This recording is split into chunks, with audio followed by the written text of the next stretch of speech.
जब एक 5 साल की बच्ची को जंगल में मरने के लिए फेंक दिया गया, तो फिर एक चीते ने उस लड़की के साथ क्या किया और जिन्होंने बच्ची को जंगल में फेंका था, उनका क्या अंजाम हुआ।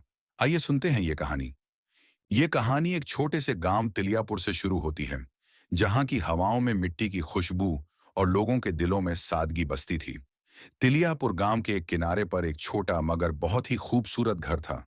दीवारों पर सफेद चूना पुता हुआ था और आंगन में नीम का एक पुराना पेड़ अपनी ठंडी छांव बिखेरे रहता था।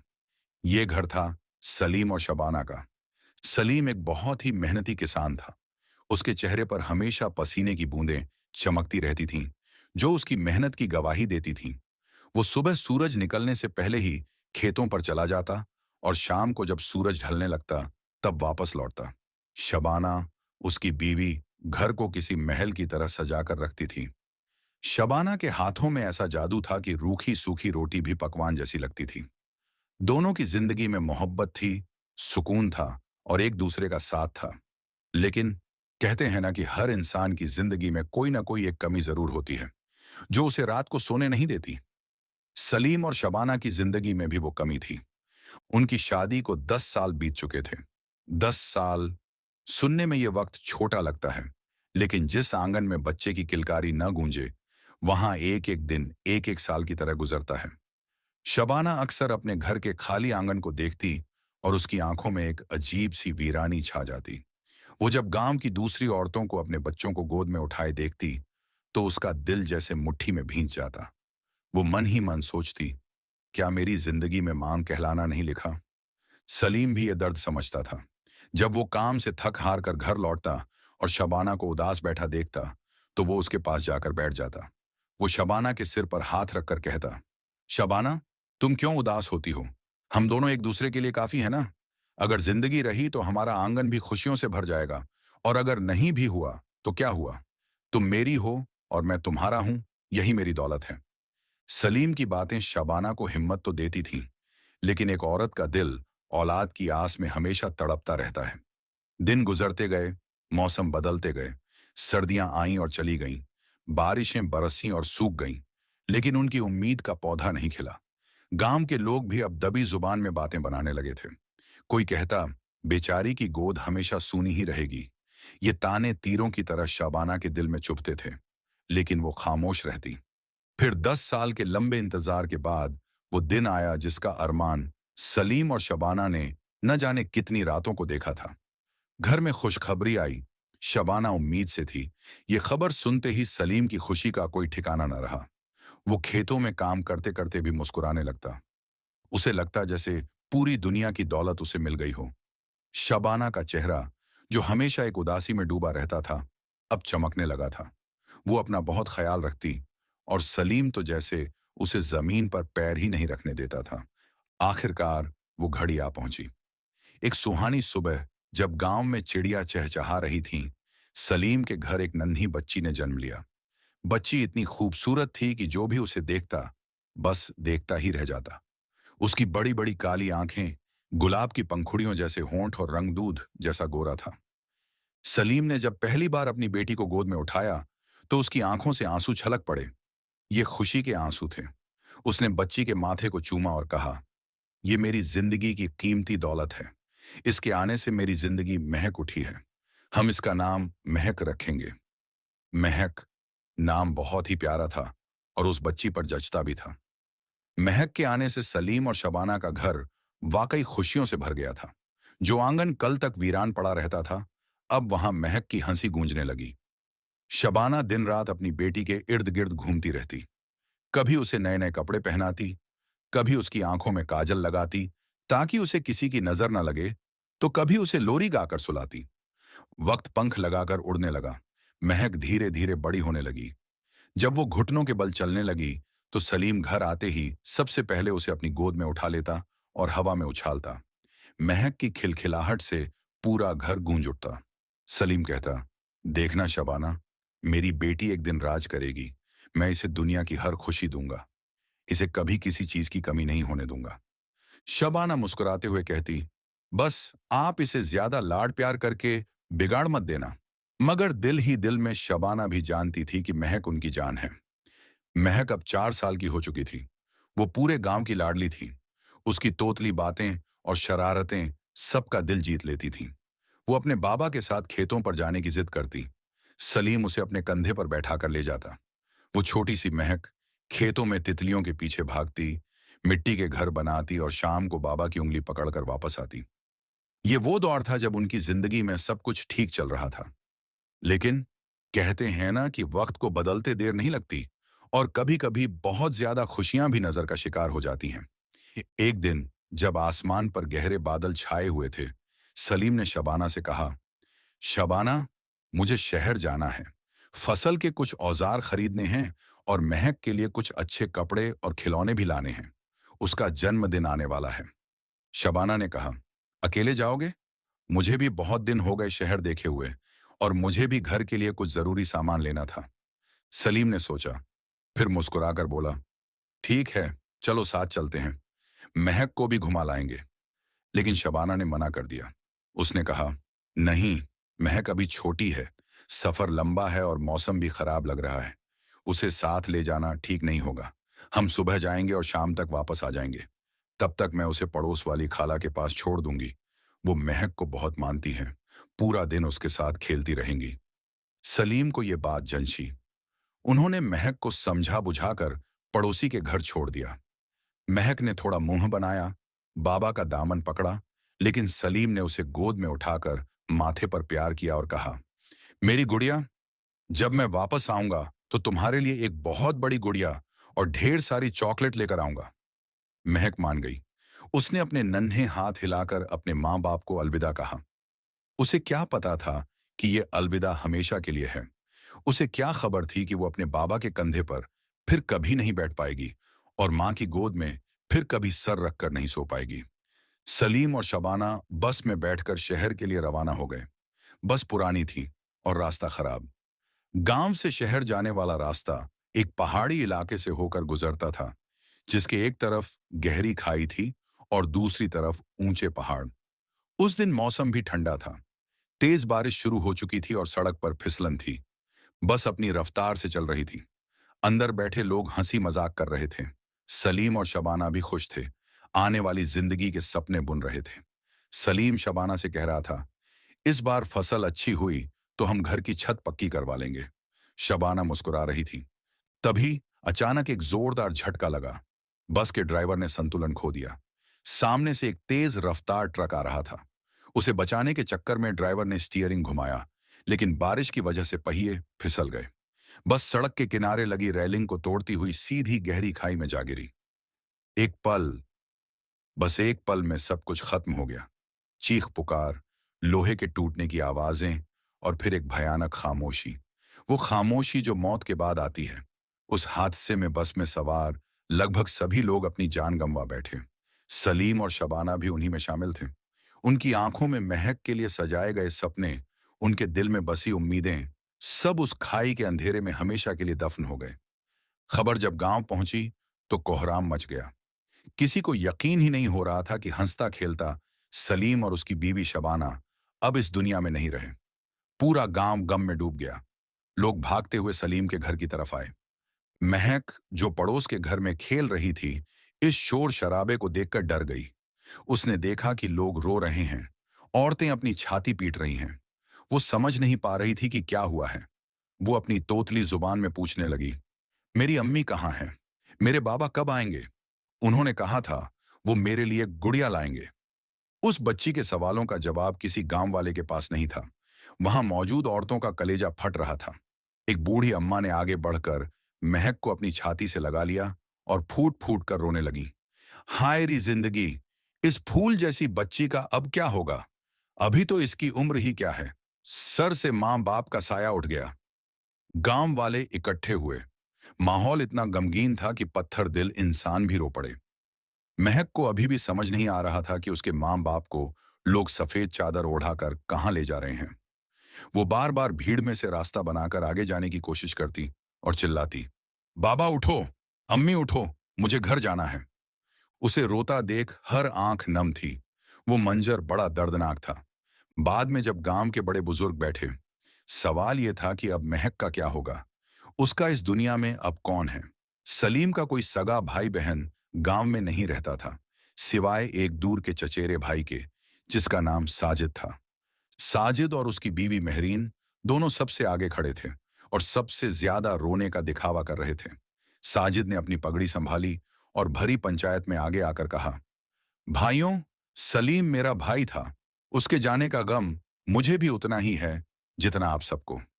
अब जब वो नहीं रहा तो उसकी निशानी, ये बच्ची महक, मेरी जिम्मेदारी है। ये मेरी भी तो बेटी जैसी है, खून का रिश्ता है हमारा। मैं इसे अपने घर ले जाऊंगा और अपनी बेटी की तरह पालूंगा। गांव वालों ने साजिद की बात सुनी और उन्हें तसल्ली हुई। सबको लगा कि चलो, कम से कम बच्ची अपने खून के रिश्तेदार के पास रहेगी। किसी ने साजिद की नजर पर शक नहीं किया। सबने उसकी तारीफ की। साजिद भाई, तुमने बहुत बड़ा दिल दिखाया है। लेकिन कोई नहीं देख पाया साजिद की आंखों में छिपा वो बारीक सा लालच, जो आंसू पोंछते वक्त एक पल के लिए चमका था। कोई नहीं जान पाया कि महरीन, जो घूंघट की आड़ में सिसक रही थी, असल में मन ही मन सलीम की छोड़ी हुई उपजाऊ जमीन और बड़े घर का हिसाब लगा रही थी। महक, जो एक कोने में सहमी हुई बैठी थी, उसे साजिद ने उठाया। उसने प्यार से उसके सिर पर हाथ फेरा और कहा, बेटा, अब से तुम हमारे साथ रहोगी। मैं हूं ना तुम्हारा चाचा। महक ने साजिद को देखा, फिर अपनी बंद आंखों से उन रास्तों को देखा जहां से उसके माँ बाप गए थे। उसके पास अब कोई दूसरा रास्ता नहीं था। वो साजिद की गोद में सर रखकर सुबकने लगी। उसे लगा कि शायद चाचा उसे उतना ही प्यार देंगे जितना उसके बाबा देते थे। यूं 4 साल की नन्ही महक अपने खुशियों भरे आंगन को, अपने खिलौनों को और अपने सुनहरे बचपन को पीछे छोड़कर चाचा साजिद और चाची महरीन के घर चली गई। उसे नहीं पता था कि वो घर नहीं, बल्कि एक पिंजरा है जहां उसकी सादगी को कदम कदम पर कुचला जाएगा। साजिद का घर सलीम के घर से कुछ दूरी पर था। वो घर भी बड़ा था, लेकिन वहां सलीम के घर जैसा सुकून नहीं था। शुरू के कुछ दिन तो सब ठीक रहा। गांव वालों की नजरें टिकी थीं, इसलिए साजिद और महरीन ने महक का बहुत ख्याल रखा। महरीन सुबह उसे नहलाती, नए कपड़े पहनाती और अपने हाथों से खाना खिलाती। अगर महक रोती तो साजिद उसे गोद में लेकर घुमाता। गांव वाले ये देखकर खुश होते और कहते, देखा, साजिद और महरीन कितने अच्छे लोग हैं। बच्ची को जरा भी माँ बाप की कमी महसूस नहीं होने दे रहे। लेकिन ये सब सिर्फ एक नाटक था, एक ऐसा दिखावा जो ज्यादा दिन तक नहीं चल सकता था। महक को अपने माँ बाप की याद बहुत आती थी। वो अक्सर रात को सोते वक्त अम्मी बाबा पुकारती। शुरू में महरीन उसे प्यार से चुप कराती, लेकिन धीरे धीरे उसके तेवर बदलने लगे। एक रात जब महक रो रही थी और सोने का नाम नहीं ले रही थी, महरीन झल्ला उठी। उसने महक को जोर से डांटते हुए कहा, चुप हो जा, कब तक रोती रहेगी? वो अब मर गए हैं, वापस नहीं आएंगे। अब हम ही तेरे माँ बाप हैं। चुपचाप सो जा, वरना अंधेरे कमरे में बंद कर दूंगी। महक, जो आज तक प्यार की बोली सुनने की आदी थी, चाची का ये रूप देखकर सहम गई। वो अपनी सिसकियों को गले में दबाकर डर के मारे चादर के अंदर दुबक गई। ये पहली बार था जब उसे एहसास हुआ कि ये घर उसका नहीं है। ये गोद उसकी माँ की गोद जैसी नहीं है। वक्त गुजरता गया और साजिद महरीन के चेहरों से शराफत का नकाब उतरने लगा। सलीम के खेत अब साजिद के कब्जे में थे। फसल की कमाई साजिद की जेब में जा रही थी। गांव वालों को लगता था कि साजिद ये सब महक के लिए संभाल रहा है, लेकिन हकीकत ये थी कि साजिद और महरीन उस जायदाद को अपना समझ बैठे थे। धीरे धीरे महक की हालत घर में एक नौकरानी जैसी होने लगी। जो हाथ कभी गुड़िया से खेलते थे, अब उनमें झाड़ू थमा दिया गया। 4 साल की बच्ची से महरीन घर के छोटे मोटे काम करवाने लगी। महक, जरा वो पानी का जग पकड़ाना। महक, आंगन में पत्ते गिर गए हैं, उन्हें साफ कर दे। शुरुआत में ये काम छोटे थे, लेकिन जैसे जैसे दिन बीतते गए, काम का बोझ बढ़ता गया। महक कभी मना नहीं करती थी। वो सोचती थी कि अगर मैं काम करूंगी तो चाची खुश हो जाएंगी और मुझे प्यार करेंगी, बिल्कुल मेरी अम्मी की तरह। लेकिन प्यार तो दूर, उसे अब बात बात पर डांट और ताने मिलने लगे थे। गांव के लोग कभी कभी महक को उदास देखते तो पूछते, बेटी, क्या हुआ? तुम दुबली क्यों होती जा रही हो? महक कुछ बोलना चाहती, लेकिन चाची महरीन की सख्ती भरी बातें याद आ जाती कि घर की बात बाहर नहीं बतानी। वो जबरदस्ती मुस्कुरा देती और कहती, कुछ नहीं, बस ऐसे ही। साजिद सब कुछ देखता था, लेकिन वो खामोश रहता। उसका जमीर शायद जायदाद के लालच के नीचे दब चुका था। उसे अब महक अपनी भतीजी नहीं, बल्कि एक बोझ लगने लगी थी। एक ऐसा बोझ जो उसके और उसके भाई की जायदाद के बीच दीवार बनकर खड़ा था। एक शाम साजिद और मेहरीन अपने आंगन में बैठे चाय पी रहे थे। महक दूर एक कोने में बैठकर बर्तन मांज रही थी। उसके नन्हे हाथों में बड़े बड़े पतीले संभल नहीं रहे थे, लेकिन वो पूरी ताकत लगाकर उन्हें रगड़ रही थी। मेहरीन ने साजिद की तरफ झुककर धीमी आवाज में कहा, सुनो जी, ये लड़की अब बड़ी हो रही है। आज नहीं तो कल इसकी शादी करनी पड़ेगी। तब ये सारी जायदाद, ये खेत, ये घर, सब इसके साथ चला जाएगा। हमें क्या मिलेगा? हमने जो इतनी देखभाल की है, सब बेकार जाएगी। साजिद ने चाय की चुस्की ली और माथे पर बल डालते हुए बोला, तू सही कह रही है मेहरीन। भाई की वसीयत और कानून के हिसाब से तो सब इसी का है। हम तो सिर्फ इसके देखभाल करने वाले हैं। मेहरीन की आंखों में एक मक्कारी भरी चमक आई। उसने कहा, हम इसके देखभाल करने वाले तो तब तक हैं जब तक ये है। अगर अगर ये रहे ही नहीं तो? साजिद चौंक गया। उसने मेहरीन को देखा। तू क्या कह रही है? पागल हो गई है क्या? गांव वाले हमें जिंदा नहीं छोड़ेंगे। मेहरीन ने तंजिया हंसी हंसते हुए कहा, गांव वालों को क्या पता चलेगा? अरे बच्चों के साथ हादसे तो होते ही रहते हैं। कभी बीमारी, कभी गुम हो जाना। कौन जान पाएगा? साजिद थोड़ी देर चुप रहा। उसकी नजरें बर्तन मांजती हुई महक पर पड़ी। वो बच्ची जिसके माथे को चूमकर उसने कभी वादा किया था, लेकिन फिर उसकी नजर अपने बड़े घर और लहलहाते खेतों पर गई। लालच ने रिश्ते का गला घोंट दिया। साजिद ने गहरी सांस ली और धीमी आवाज में बोला, तो फिर क्या सोचा है तूने? मेहरीन के चेहरे पर एक शैतानी मुस्कान फैल गई। उसने कहा, ज्यादा कुछ नहीं, बस एक ऐसा कुछ सोचना होगा जिससे सांप भी मर जाए और लाठी भी ना टूटे। ये कांटा हमेशा के लिए हमारे रास्ते से हट जाएगा। इधर महक बर्तनों की खनक के बीच अपनी ही धुन में कुछ गुनगुना रही थी। उसे खबर भी नहीं थी कि जिन लोगों को वो अपना घर मानकर उनकी देखभाल कर रही है, वही लोग उसकी मौत का सामान तैयार कर रहे हैं। उसको इस बात की कोई खबर नहीं थी। शाम का वक्त हो रहा था, सूरज ढल रहा था और अंधेरा धीरे धीरे गांव को अपनी चपेट में ले रहा था। लेकिन असली अंधेरा तो अब महक की जिंदगी में छाने वाला था। लेकिन महक के कुछ दिन और इसी घर में गुजरे। शायद साजिद और सलीम को मौका नहीं मिल रहा था महक को ठिकाने से लगाने का। वक्त गुजरने के साथ महक अब 5 साल की हो चुकी थी, लेकिन ये 2 साल उसके लिए किसी सदी से कम नहीं थे। वो घर जो कभी उसे अपना लगता था, अब उसके लिए एक जेल बन चुका था। साजिद और मेहरीन के चेहरे से प्यार का नकाब अब पूरी तरह उतर चुका था। अब वहां सिर्फ नफरत, बेरुखी और लालच का कब्जा था। महक अब वो खिलखिलाती हुई बच्ची नहीं रही थी जिसकी हंसी से सलीम का आंगन गूंजता था। अब वो एक सहमी हुई, डरी हुई सी परछाई बन गई थी। उसके कपड़े अब पुराने और फटे पुराने होते थे, जो शायद मेहरीन के किसी पुराने संदूक से निकाले गए थे। उसके बालों में अब वो प्यार से तेल लगाने वाला कोई नहीं था। वो अक्सर उलझे रहते। उसके नन्हे हाथों में अब खिलौनों की जगह झाड़ू और पोंछा होता। सुबह सूरज निकलने से पहले ही मेहरीन की कड़कदार आवाज उसे जगा देती। ए महक, उठ जा महारानी। सूरज सिर पर आ गया है और तू अभी तक सो रही है। तंदूर कौन जलाएगा? भैंसों का चारा कौन डालेगा? महक अपनी नींद भरी आंखों को मलते हुए उठती। ठंड के दिनों में भी उसे ठंडे पानी से बर्तन धोने पड़ते। उसके हाथ ठिठुर जाते, उंगलियां सुन्न पड़ जाती, लेकिन वो उफ तक नहीं करती। वो जानती थी कि अगर उसने शिकायत की तो उसे खाना नहीं मिलेगा। अक्सर उसे रात की बची हुई सूखी रोटी दी जाती, जिसे वो पानी में भिगोकर खा लेती। कभी कभी जब उसे अपनी माँ के हाथ का बना खाना याद आता, तो निवाला गले में अटक जाता। वो चुपचाप आंसू पी लेती और काम में लग जाती। साजिद, जो कभी उसे अपनी गोद में उठाता था, अब उसकी तरफ देखता भी नहीं था। वो जब घर आता तो मेहरीन उसे पट्टी पढ़ाती। देखो जी, ये लड़की दिन ब दिन कामचोर होती जा रही है, मुफ्त की रोटियां तोड़ती है। मुझे तो डर है कि कल को हमारी नाक न कटवा दे। साजिद सब सुनता और खामोश रहता। उसका जमीर मर चुका था। उसे बस वो जमीन और जायदाद दिखाई देती थी जो महक के नाम थी। गांव में अब भी वो लोग यही दिखाते थे कि वो महक को बहुत मानते हैं, लेकिन घर की चारदीवारी के अंदर की हकीकत वो गांव वाले नहीं जानते थे। एक दिन की बात है, गांव में एक पटवारी आया।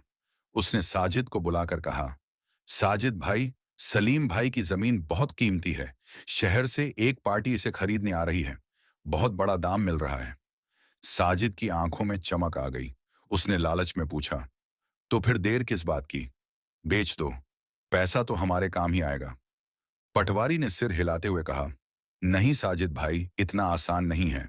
कानूनन ये जमीन सलीम की बेटी महक के नाम है। जब तक वो 18 साल की नहीं हो जाती, आप इसे बेच नहीं सकते। और अगर उसे कुछ हो गया तो ये जमीन आपकी होगी। ये बात सुनकर साजिद और मेहरीन के पैरों तले जमीन खिसक गई। रात को दोनों आंगन में बैठे। साजिद का चेहरा उतरा हुआ था। उसने मेहरीन से कहा, सुना तूने? 10 साल और 10 साल तक हमें इस लड़की को पालना होगा, और तब तक हम फूटी कौड़ी भी नहीं ले सकते उस जमीन से। और अगर कल को इसकी शादी हो गई तो जमीन इसके शौहर के पास चली जाएगी। हमारे हाथ क्या आएगा? मेहरीन का चेहरा गुस्से और लालच से लाल हो गया। उसने अपनी कोहनी साजिद के घुटने पर मारी और फुसफुसाते हुए बोली, तो मैंने क्या कहा था? ये कांटा है हमारे रास्ते का। जब तक ये जिंदा है, हम अमीर नहीं बन सकते। सोचो, अगर वो जमीन बिक जाए तो हम शहर में कोठी ले सकते हैं, कार ले सकते हैं। हम कब तक इस गांव में सड़ते रहेंगे? साजिद ने डरते हुए इधर उधर देखा और बोला, लेकिन करें क्या? मार दें, पुलिस आ जाएगी, गांव वाले जान ले लेंगे। मेहरीन की आंखों में एक खौफनाक चमक थी। उसने कहा, मारेंगे नहीं, बस खो देंगे। गांव के उस पार जो घना जंगल है ना, काला जंगल, वहां इंसान तो क्या, जानवर भी दिन में जाने से डरते हैं। कहते हैं वहां बड़े बड़े दरिंदे रहते हैं। अगर ये वहां भटक जाए तो किसी को इसकी हड्डी तक नहीं मिलेगी। साजिद ने एक पल सोचा। उसके दिल के किसी कोने में शायद थोड़ी सी इंसानियत बची थी, लेकिन दौलत की चमक ने उसे पूरी तरह अंधा कर दिया था। उसने गहरी सांस ली और कहा, ठीक है, रात को जब घुप अंधेरा होगा, किसी को कानो कान खबर नहीं होगी। कल रात को ही किस्सा खत्म करते हैं। अगला दिन महक के लिए भी आम दिनों जैसा ही था, लेकिन हवा में एक अजीब सी बेचैनी थी। उस दिन मेहरीन का बर्ताव बदला हुआ था। उसने महक को डांटा नहीं, बल्कि शाम को उसे भरपेट खाना दिया। यहां तक कि एक पुरानी गुड़िया जो कबाड़ में पड़ी थी, निकालकर उसे दे दी। महक हैरान थी, मगर खुश भी। उसे लगा शायद चाची का दिल पिघल गया है। रात हुई। आसमान पर काले बादल छाए हुए थे। चांद का कहीं नामो निशान नहीं था। हवाएं साइं साइं कर रही थीं। गांव गहरी नींद में सो चुका था। बस साजिद और मेहरीन जाग रहे थे। उनकी आंखों में नींद नहीं, बल्कि एक खौफनाक साजिश थी। तकरीबन रात के 2 बजे होंगे। मेहरीन ने आहिस्ता से महक को जगाया। महक, ए महक, उठ! महक हड़बड़ाकर उठी। जी चाची, क्या हुआ? सवेरा हो गया क्या? मेहरीन ने उसके मुंह पर हाथ रखा और फुसफुसाई, शश, धीरे बोल। नहीं, सवेरा नहीं हुआ। तेरे चाचा को शहर जाना है, तुझे भी साथ ले जा रहे हैं। जल्दी से तैयार हो जा, चुपचाप। महक की नींद उड़ गई। शहर? बाबा के साथ शहर जाने की याद उसके दिमाग में कौंध गई। एक पल के लिए उसे खुशी हुई। उसने सोचा, चाचा मुझे घुमाने ले जा रहे हैं। उसने जल्दी से अपनी चुन्नी ओढ़ी और खड़ी हो गई। साजिद दरवाजे पर खड़ा था। उसके हाथ में एक लालटेन थी, जिसकी रोशनी बहुत धीमी थी। उसने महक की तरफ देखा, लेकिन नजरें नहीं मिला पाया। चलो, उसने रूखी आवाज में कहा। तीनों घर से निकले। साजिद आगे आगे, महक बीच में और मेहरीन पीछे पीछे, ताकि महक भाग न सके। गांव की गलियां सुनसान थीं। कुत्तों के भौंकने की आवाजें दूर से आ रही थीं। महक का नन्हा दिल जोर जोर से धड़क रहा था। ठंड बहुत थी। उसने अपनी पतली सी बाहें सिकोड़ लीं। चाचा, हम बस अड्डे की तरफ क्यों नहीं जा रहे? ये तो जंगल का रास्ता है, महक ने सादगी से पूछा।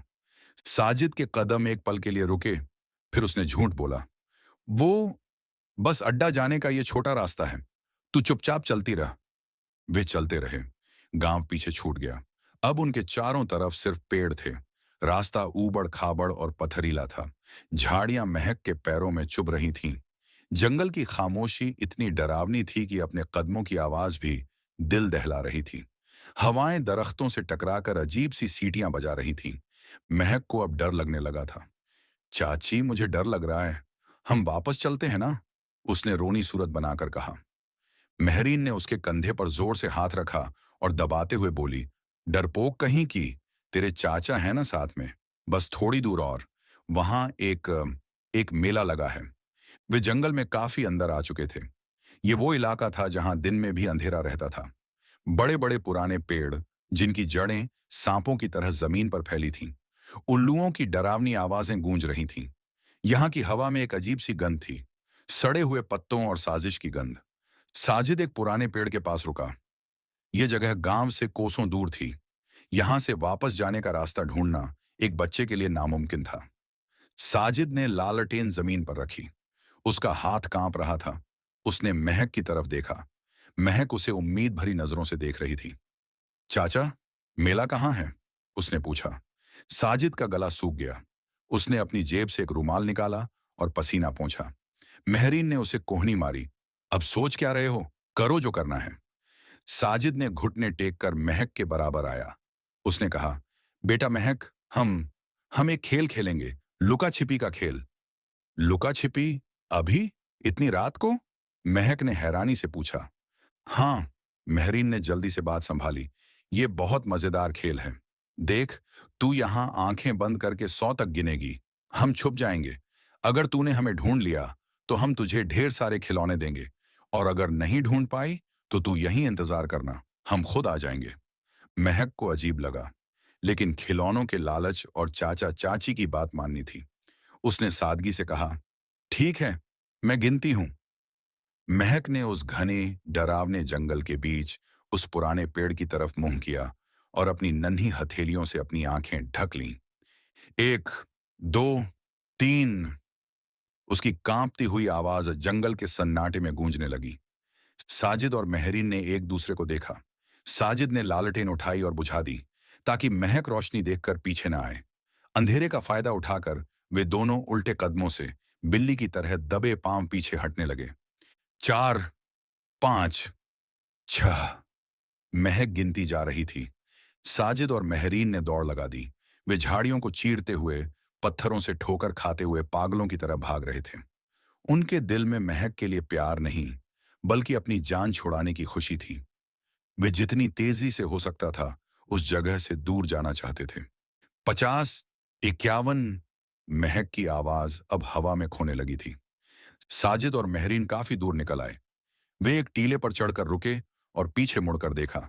वहां सिर्फ और सिर्फ अंधेरा था, एक गहरा, काला अंधेरा। साजिद की सांस फूल रही थी। उसने हांफते हुए कहा, हमने हमने उसे छोड़ दिया मेहरीन, एक नन्ही बच्ची को, दरिंदों के बीच। मेहरीन ने भी लंबी सांस ली और अपने बिखरे बाल ठीक किए। उसके चेहरे पर अब एक शैतानी सुकून था। अब वो कभी वापस नहीं आएगी। वो जमीन, वो घर, सब हमारा है साजिद। कल सुबह हम गांव में शोर मचा देंगे कि महक कहीं गुम हो गई। कोई हम पर शक नहीं करेगा। उधर जंगल में महक ने गिनती पूरी कर ली थी। 99, 100, मैं आ रही हूं। उसने झटके से आंखें खोली और पीछे मुड़ी। चाचा, चाची, मैंने गिनती पूरी कर ली। लेकिन जवाब में सिर्फ सन्नाटा था, घुप अंधेरा। उसे कुछ दिखाई नहीं दे रहा था। चाचा, उसने थोड़ा जोर से पुकारा, आप कहां हैं? बाहर आ जाइए, मुझे डर लग रहा है। हवा ने सूखे पत्तों को उड़ाया, जिसकी आवाज से महक सहम गई। वो इधर उधर दौड़ने लगी। चाची, ये मजाक अच्छा नहीं है। प्लीज बाहर आ जाओ, मुझे घर जाना है। लेकिन कोई नहीं आया। धीरे धीरे उसे एहसास होने लगा कि ये कोई खेल नहीं था। वो अकेली थी, बिल्कुल अकेली, इस भयानक जंगल में, जहां हर परछाई उसे घूरती हुई लग रही थी। उसका दिल जोर जोर से धड़कने लगा। डर के मारे उसका हलक सूख गया। वो जोर से रोने लगी। बाबा, अम्मी, चाचा मुझे छोड़कर चले गए। कोई है? कोई मुझे बचाओ। उसकी चीखें जंगल के पेड़ों से टकराकर वापस उसी के पास आ रही थीं। दूर कहीं से लकड़बग्घों के हंसने जैसी डरावनी आवाजें आने लगीं। महक ने सुन रखा था कि जंगल में जानवर रहते हैं जो बच्चों को खा जाते हैं। वो डर के मारे उसी पेड़ की जड़ में दुबक गई। उसने अपने घुटनों में सिर दिया और कांपने लगी। रात और गहरी होती गई। तापमान गिरने लगा। महक ठंड से ठिठुर रही थी, लेकिन उससे ज्यादा उसे अकेलेपन ने जकड़ रखा था। हर आहट पर उसे लगता कि कोई जानवर उसकी तरफ बढ़ रहा है। तभी अचानक जंगल एकदम खामोश हो गया। झींगुरों की आवाज बंद हो गई। हवा भी जैसे थम गई। ये वो खामोशी थी जो किसी बड़े खतरे के आने से पहले होती है। महक ने अपना सिर उठाया। उसे लगा जैसे उसके पीछे कोई है। उसने धीरे धीरे गर्दन घुमाई। अंधेरे में दो चमकती हुई आंखें उसे घूर रही थीं। वो आंखें इंसान की नहीं थीं, वो किसी बहुत बड़े ताकतवर जानवर की थीं। झाड़ियों के हिलने की आवाज आई और एक भारी भरकम पंजा जमीन पर पड़ा। सूखे पत्तों के चरमराहट की आवाज ने महक के रोंगटे खड़े कर दिए। सामने से एक बड़ा चीता धीरे धीरे बाहर निकल रहा था। उसका सुनहरा बदन रात के अंधेरे में भी हल्का चमक रहा था। वो खूंखार था, ताकतवर था, जंगल का राजा था। उसने अपनी नजरें उस नन्ही कांपती हुई बच्ची पर जमा रखी थीं। महक की सांस हलक में अटक गई। वो चीखना चाहती थी, लेकिन आवाज नहीं निकली। उसे लगा अब उसकी जिंदगी का आखिरी पल आ गया है। चाची की बात सच होने वाली थी। जंगल के जानवर उसे खत्म कर देंगे। उसने अपनी आंखें कसकर बंद कर लीं और अपने बाबा का चेहरा याद करने लगी। मौत का इंतजार करने लगी। चीता उसके बिल्कुल करीब आ गया। उसकी गर्म सांसें महक के चेहरे पर महसूस हो रही थीं। जंगल में रात का सन्नाटा ऐसा था कि पत्ता गिरने की आवाज भी दिल दहला दे। महक अपनी सांस रोके आंखें मीचे मौत का इंतजार कर रही थी। उसके सामने वो बड़ा चीता खड़ा था। उसकी गर्म सांसें महक के चेहरे से टकरा रही थीं। महक ने दिल ही दिल में सोचा, बस अब सब खत्म। लेकिन तभी कुछ ऐसा हुआ जिसकी उम्मीद शायद इंसान को न हो। चीता ने महक पर हमला नहीं किया। उसने अपना बड़ा सा सिर महक के छोटे से कंधों के पास लाया और उसे सूंघा। उसके बर्ताव में गुस्सा नहीं, बल्कि एक अजीब सी पहचान थी। जैसे वो जान गया हो कि ये इंसानी बच्ची कोई खतरा नहीं, बल्कि एक सताया हुआ परिंदा है। महक ने डरते डरते अपनी एक आंख खोली। उसने देखा कि चीता उसके पैरों के पास पालतू बिल्ली की तरह बैठ गया है। उसकी आंखों में वो खौफनाक चमक नहीं थी, बल्कि एक ठहराव था। महक को अपनी आंखों पर यकीन नहीं हुआ। वो चीता उसका रखवाला बनकर बैठा था। ठंड बढ़ रही थी। महक कांप रही थी। चीता शायद उसकी हालत समझ गया। वो थोड़ा और करीब खिसक आया ताकि उसके जिस्म की गर्मी महक को मिल सके। उस काली डरावनी रात में, जहां उसके अपने चाचा चाची ने उसे मरने के लिए छोड़ दिया था, वहां एक जंगली जानवर ने उसे अपना समझा। धीरे धीरे रात गुजर गई। सुबह हुई। सूरज की किरणें पेड़ों से छन कर जमीन पर पड़ी। महक की आंख खुली तो उसने देखा कि चीता अभी भी वहीं बैठा पहरा दे रहा है। महक को अब डर नहीं लगा। उसके दिल में एक अजीब सा भरोसा पैदा हो गया था। उसने धीरे से अपना हाथ आगे बढ़ाया और चीता की गर्दन पर रखे घने बालों को छू लिया। चीता ने कोई हरकत नहीं की, बस अपनी पूंछ हिलाई। महक के सूखे होंठों पर एक हल्की सी मुस्कान आ गई। उसने धीरे से कहा, तुमने मुझे नहीं खाया। तुम अच्छे हो, मेरे चाचा से भी अच्छे। मैं तुम्हें बिल्लू बुलाऊंगी। बिल्लू ने जैसे उसकी बात समझ ली हो, वो खड़ा हुआ और धीरे धीरे जंगल के अंदर की तरफ चलने लगा। फिर वो रुका और पीछे मुड़कर महक को देखा, जैसे कह रहा हो, मेरे पीछे आओ। महक के पास और कोई ठिकाना नहीं था। वो उठी और बिल्लू के पीछे पीछे चल दी।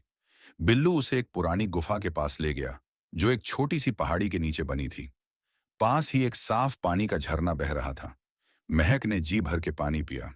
उसकी प्यास तो बुझ गई, लेकिन पेट में भूख की आग अब भी जल रही थी। तभी बिल्लू, जो कुछ देर के लिए कहीं चला गया था, वापस लौटा। उसके मुंह में एक ताजा शिकार था। उसने उसे महक के पास थोड़ी दूरी पर रख दिया। महक पहले तो झिझकी, लेकिन पेट की भूख ने उसे मजबूर कर दिया। उसने पत्थरों को रगड़कर चिंगारी निकाली, जो उसने कभी अपने बाबा को करते देखा था, और सूखी लकड़ियां जलाकर आग तैयार की। उस दिन महक ने जाना कि जिंदगी महलों में नहीं, बल्कि हौसलों से जी जाती है। वो बच्ची, जिसे घर में पानी का गिलास भी मांगना पड़ता था, अब जंगल के तौर तरीके सीखने लगी थी। वक्त बीतता गया। दिन हफ्तों में, हफ्ते महीनों में, और महीने सालों में बदलते चले गए। देखते ही देखते 15 साल गुजर गए। वो नन्ही महक अब एक 20 साल की जवान और ताकतवर लड़की बन चुकी थी। अब उसके बदन पर फटे पुराने कपड़ों की जगह जानवरों की खाल और पेड़ों की छाल से बने कपड़े थे। उसके बाल खुले और जंगली हवाओं से उलझे हुए थे, लेकिन उसके चेहरे पर एक अलग ही तेज था। अब वो किसी जानवर से डरती नहीं थी। वो पेड़ों पर बंदरों की तरह चढ़ जाती, नदी की तेज धार में तैर लेती, और जंगल के हर रास्ते को अपनी हथेलियों की लकीरों की तरह पहचानती थी। बिल्लू अब बूढ़ा हो चला था, लेकिन वो आज भी महक का साया था। महक और बिल्लू की दोस्ती जंगल की एक मिसाल बन चुकी थी। जब वो दोनों साथ निकलते, तो जंगल के बाकी जानवर उन्हें रास्ता दे देते। महक अक्सर ऊंची चट्टान पर बैठकर दूर उस गांव की तरफ देखती, जहां से धुआं उठता दिखाई देता था। उसकी याददाश्त धुंधली नहीं हुई थी। उसे सब याद था। उसे याद था वो घर, वो आंगन, माँ बाप का प्यार, और वो काली रात जब उसे धोखे से यहां लाया गया था। उसके दिल में बदले की आग नहीं, बल्कि इंसाफ की प्यास थी।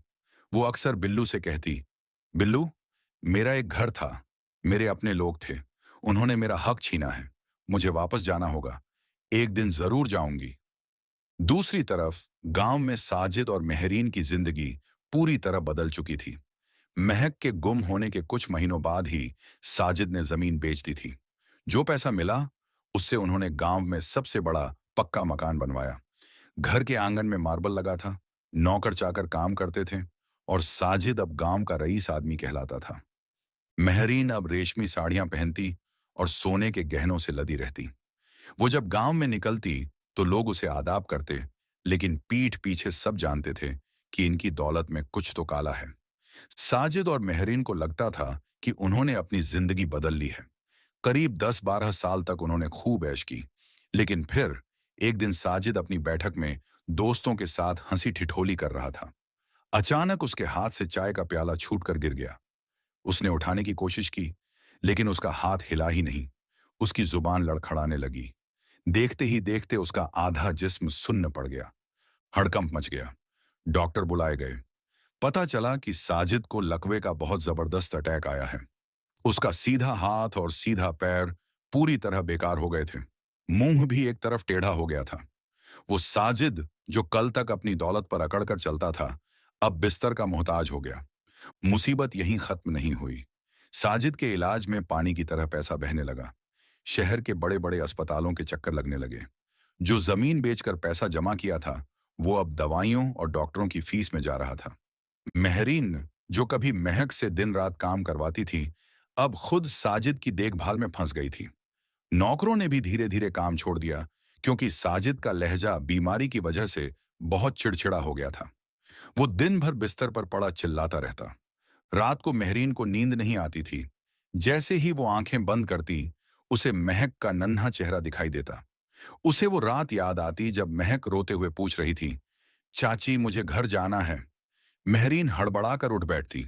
उसे लगने लगा था कि इस घर में किसी का साया है। वो दीवारों से डरने लगी। एक रात साजिद दर्द से कराह रहा था। मेहरीन उसके पास बैठी दवा लगा रही थी। साजिद ने मुश्किल से टूटी फूटी आवाज में कहा, मेहरीन, ये ये उसी का फल है। हमने हमने उस बच्ची के साथ बहुत बुरा किया। वो जंगल में भूखी प्यासी मर गई होगी। मेहरीन ने गुस्से से कहा, चुप रहो, क्या बकवास कर रहे हो? वो मर गई, बात खत्म। ये बस बीमारी है, ठीक हो जाएगी। लेकिन अंदर ही अंदर मेहरीन भी जानती थी कि ये बीमारी नहीं, ये उनकी गलतियों की सजा है। घर से रौनक ऐसे गायब हो गई जैसे कभी थी ही नहीं। खेत बंजर होने लगे, जमा पूंजी खत्म होने लगी, और गांव वाले जो कल तक उनकी इज्जत करते थे, अब उनसे किनारा करने लगे। जंगल में एक शाम महक नदी किनारे बैठी अपना चेहरा पानी में देख रही थी। अब वो एक समझदार लड़की थी। उसे एहसास हो चुका था कि छुपकर जीने से कुछ हासिल नहीं होगा। जो उसका है, उसे वो कायरों के पास नहीं छोड़ सकती। उसने बिल्लू की तरफ देखा, जो पास ही बैठा ऊँघ रहा था। बिल्लू, महक ने गंभीर आवाज में कहा, अब वक्त आ गया है। बहुत साल हो गए। वो घर मेरा है, वो जमीन मेरी है, और सबसे बड़ी बात, मुझे उन लोगों के सामने जाना है और पूछना है कि मेरा कसूर क्या था। बिल्लू ने आंखें खोली और एक गहरी भारी आवाज निकाली, जैसे वो उसकी हाँ में हाँ मिला रहा हो। महक उठी। उसने एक लकड़ी की मशाल बनाई। उसकी आंखों में अब आंसू नहीं, बल्कि एक चिंगारी थी। वो चिंगारी जो सालों की तन्हाई और तकलीफ से पैदा हुई थी। कल सुबह हम गांव जाएंगे, महक ने फैसला सुना दिया। वे सोचते हैं कि महक मर गई। वे सोचते हैं कि उनकी दौलत पर कोई आंच नहीं आएगी। कल कल उन्हें पता चलेगा कि सच्चाई को जंगल भी नहीं निगलता। जंगल में वो आखिरी रात थी। महक पूरी रात सो नहीं पाई। 15 साल 15 साल गुजर चुके थे। वो नन्ही सी महक, जो कभी अंधेरे से डरती थी, आज घने जंगल के बीच बेखौफ बैठी थी। उसके बगल में बिल्लू लेटा हुआ था, जिसकी सांसों की आवाज महक को सुकून दे रही थी। महक के दिमाग में पुरानी यादें आंधी की तरह चल रही थीं। वो पल जब उसके चाचा ने उसकी उंगली पकड़ी थी। वो पल जब चाची ने उसे झूठा प्यार दिखाया था, और फिर वो खौफनाक पल जब उसे अकेले छोड़कर वो दोनों भाग गए थे। आज की रात महक के अंदर का डर पूरी तरह खत्म हो चुका था। उसकी जगह एक ठंडे गुस्से ने ले ली थी। वो बदला लेने नहीं जा रही थी, वो बस अपना खोया हुआ वजूद और अपना हक मांगने जा रही थी। सुबह हुई। सूरज की पहली किरण ने जैसे ही जंगल के पत्तों को छुआ, महक उठ खड़ी हुई। उसने एक नजर अपनी गुफा पर डाली, उस झरने पर डाली जिसने बरसों उसकी प्यास बुझाई थी। उसने बिल्लू के सिर पर हाथ फेरा और भारी आवाज में कहा, चलो बिल्लू, आज जंगल की बेटी अपने घर लौटेगी। गांव में दोपहर का वक्त था। गर्मी अपने शबाब पर थी। गलियां थोड़ी सुनसान थीं, लेकिन काम अपनी रफ्तार से चल रहा था। किसान खेतों से लौटकर पेड़ों की छांव में सुस्ता रहे थे। औरतें कुओं पर पानी भरते हुए अपने घर की बातें कर रही थीं। बच्चे स्कूल से लौटकर कंचे खेल रहे थे। साजिद और महरीन का घर, जो अब गांव का सबसे बड़ा और पक्का मकान था, वहां अजीब सी खामोशी थी। साजिद अपनी व्हील चेयर पर आंगन में बैठा कुछ घूर रहा था। उसका लकवा जिस्म एक जिंदा लाश की तरह था। महरीन अंदर अपने कमरे में गहने गिन रही थी, लेकिन उसके चेहरे पर वो सुकून नहीं था जो अमीरी से आता है। हर आहट पर वो चौंक जाती थी। पिछले कुछ सालों में उन्होंने जो भी कमाया था, वो दवाइयों और परेशानियों में पानी की तरह बह रहा था। अचानक गांव के बाहरी हिस्से में एक हलचल हुई। सबसे पहले जानवरों ने महसूस किया। गली के कुत्ते जो अक्सर सुस्त पड़े रहते थे, अचानक खड़े हो गए। उनकी पूंछ टांगों में दब गई और वे अजीब तरह से रोने और गुर्राने लगे। पेड़ों पर बैठे कौवे और कबूतर झुंड बनाकर आसमान में उड़ गए और जोर जोर से शोर मचाने लगे। गांव के चौकीदार निजाकत चाचा, जो गांव के रास्ते पर बीड़ी पी रहे थे, उन्होंने जमीन में एक हल्की आवाज महसूस की। धप, धप, धप। ये आवाज किसी आम जानवर के चलने की नहीं थी। ये आवाज भारी थी, रूह कंपा देने वाली। निजाकत चाचा ने अपनी धुंधली आंखों को सिकोड़कर दूर रास्ते की तरफ देखा। धूल का एक बड़ा गुबार उठ रहा था, और उस धूल के बीच से जो परछाई उभर रही थी, उसे देखकर उनके हाथ से बीड़ी गिर गई। एक चीता, एक बड़ा चीता, जिसका सुनहरा शरीर धूप में चमक रहा था, वो गांव की सड़क पर चला आ रहा था।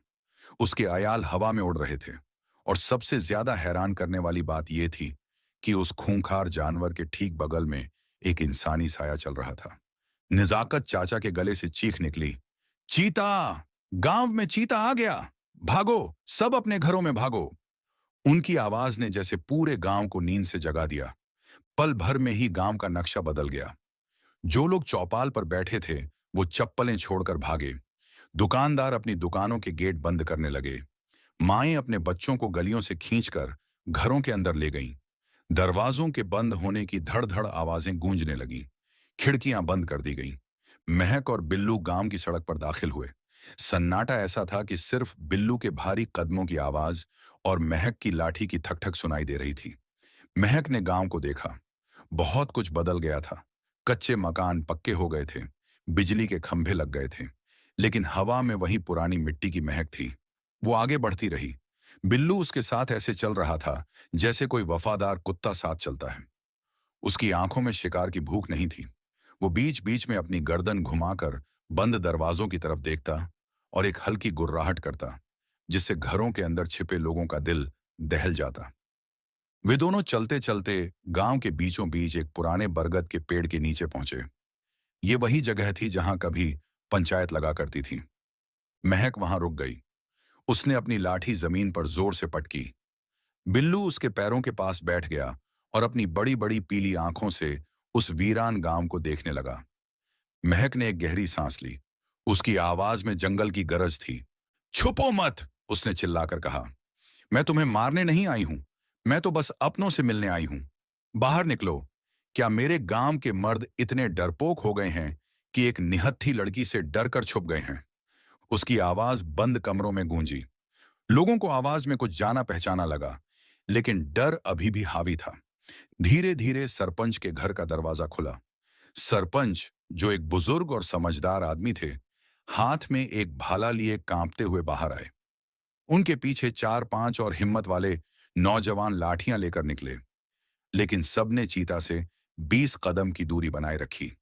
सरपंच ने दूर से ही कांपती आवाज में पूछा, क कौन हो तुम? और इस खतरनाक जानवर को साथ लेकर हमारे गांव में क्यों आई हो? क्या चाहिए तुम्हें? महक की आंखों में आंसू और आग दोनों थे। उसने सरपंच को देखा और हल्का सा मुस्कुराई।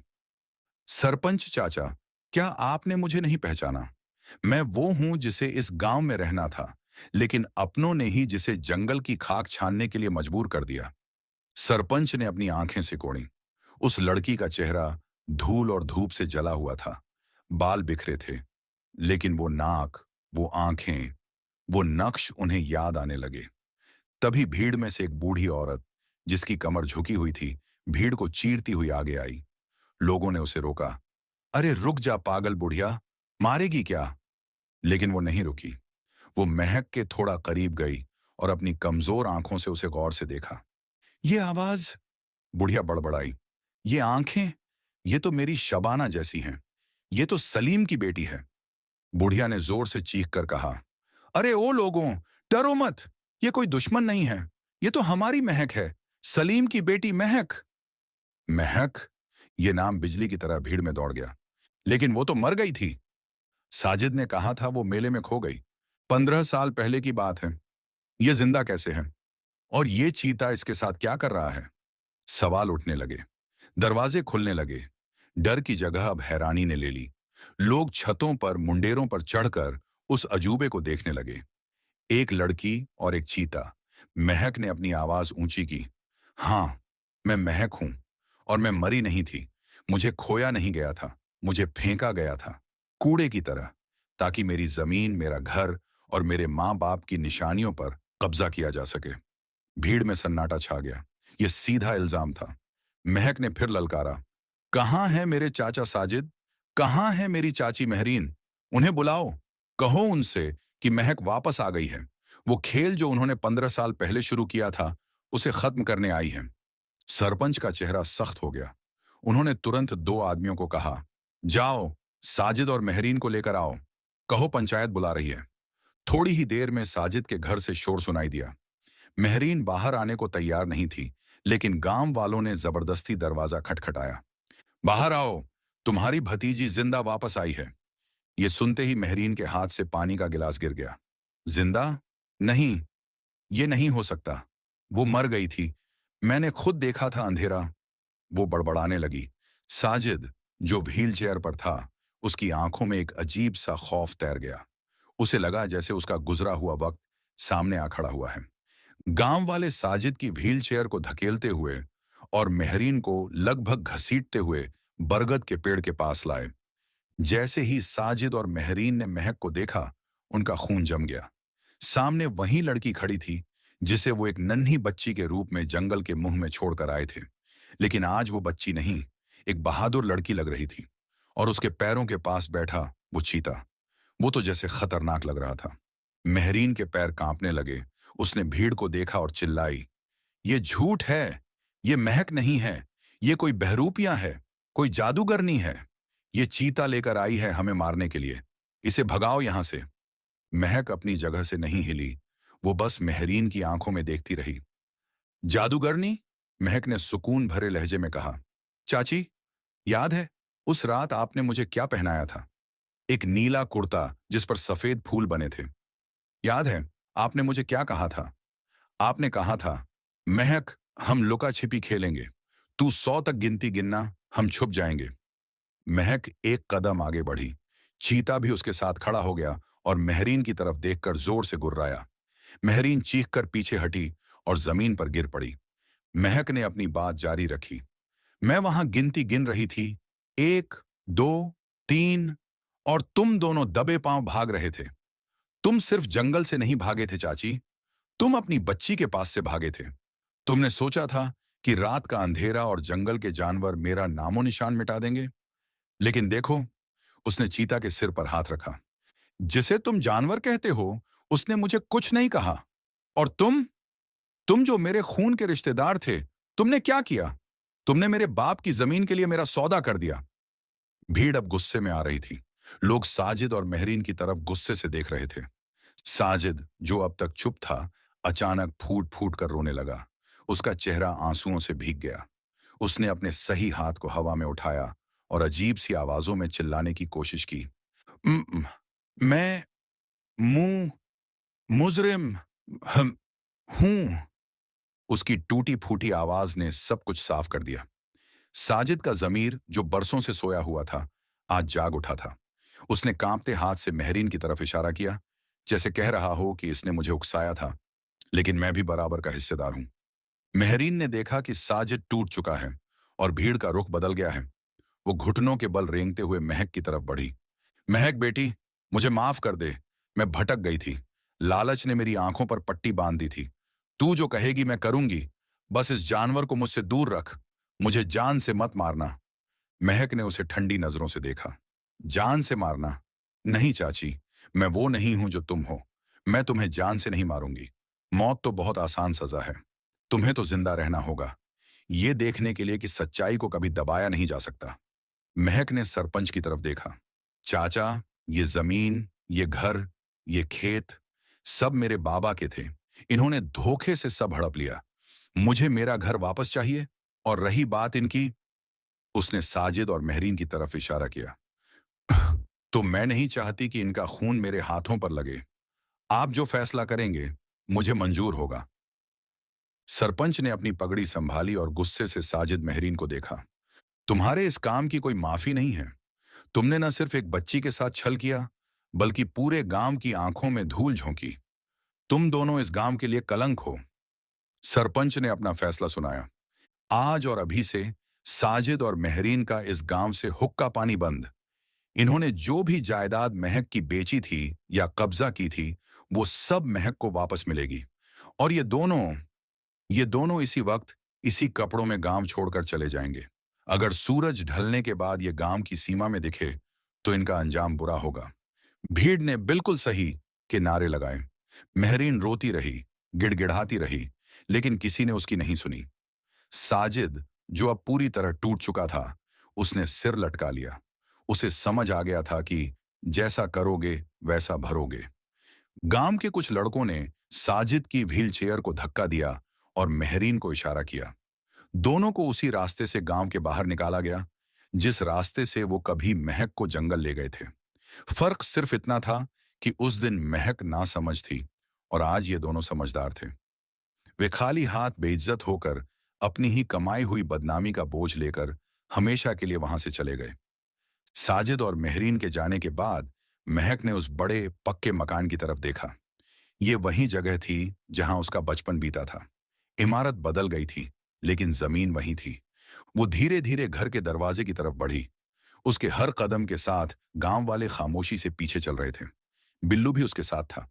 दरवाजे पर पहुंचकर महक रुकी। उसे याद आया कि कैसे उसकी मां यहां बैठकर उसका इंतजार करती थी। उसने दरवाजा खोला और अंदर कदम रखा। घर बड़ा था, आलीशान था, लेकिन खाली था। महक आंगन के बीच में खड़ी हो गई। उसने अपनी आंखें बंद की और एक गहरी सांस ली। उसे लगा जैसे हवाओं में आज भी उसके बाबा की हंसी गूंज रही है।